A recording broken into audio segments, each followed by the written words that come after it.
Hello everyone and welcome to today's episode of our literature podcast. I'm your host, Jenny Acosta, and in this episode, we'll be exploring the powerful and deeply novel of The Water Dancer by Ta-Nehisi Coates. So here is the summary. The Water Dancer follows the story of Hiram Walker, a young man born into slavery on a Virginia plantation.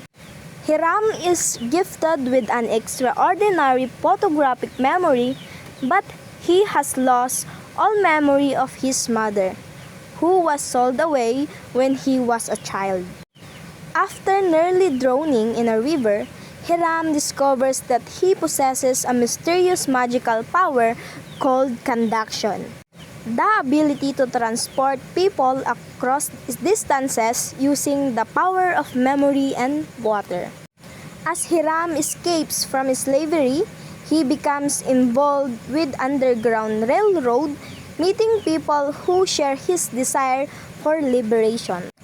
Throughout the journey, he learns that true freedom is not just about escaping physical bondage, but also about reclaiming the memories and stories that have been taken from his people. Next is the analysis of The Water Dancer.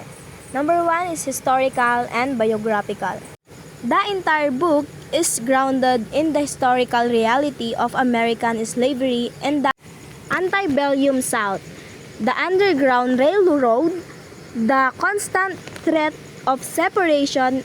It uses real historical figures as inspiration for someone of its character.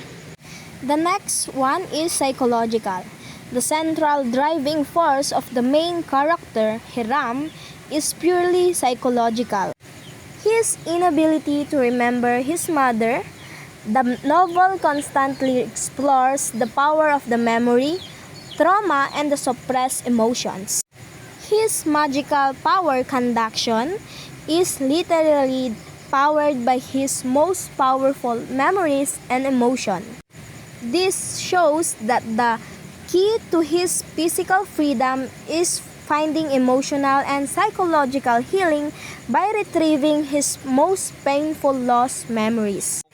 Thank you for listening.